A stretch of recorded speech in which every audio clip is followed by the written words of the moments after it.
So I have a recipe to share today. Very simple vegan banana bread recipe.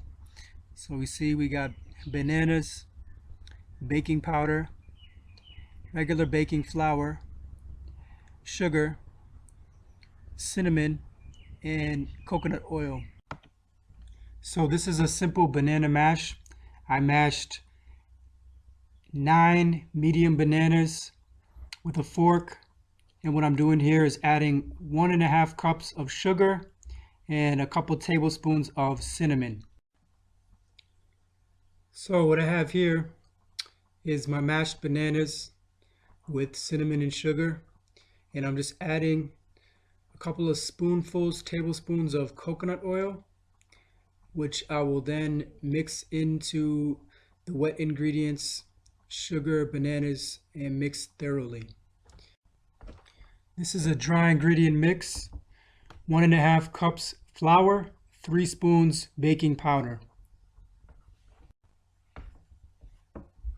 This is a last minute ingredient, some granola. This has some oats, some wheat flakes, some raisins, and a little bit of syrup. So it's a last minute ingredient, adding about a cup of this. So the finished batter looks like this. And I'll just be adding it to a loaf pan, which I've greased with coconut oil. So you can see a little bit of coconut oil. So this is a look at the batter in a loaf pan. This will go into the oven. The oven's been preheated at 200 degrees Celsius, and I'll bake it there for 30 minutes. So if you have any experience with vegan or gluten-free baking, you know the most important thing here is to make sure that the bread cooks all the way through in the middle. Without the eggs, sometimes it gets challenging.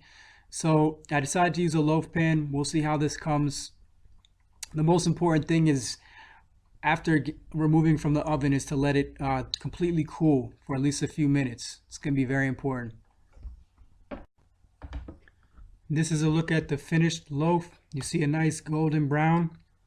And I had said this needs at least a few minutes to cool, but no, this definitely could use 10, 15, 20, even 30 minutes to cool. It's much better that way. So that's what I'm gonna do. Let this cool off, then get a few slices. Just another look at the finished loaf. So you can see it's a nice golden brown.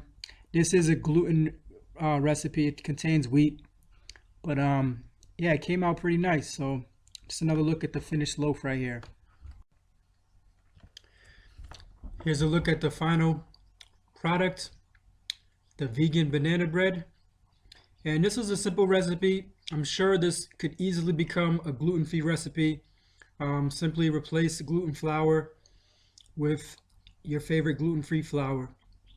And I've taken a taste test, and it's very delicious. So give this one a try. It's a very easy, simple recipe, very delicious. Thanks for watching. Peace.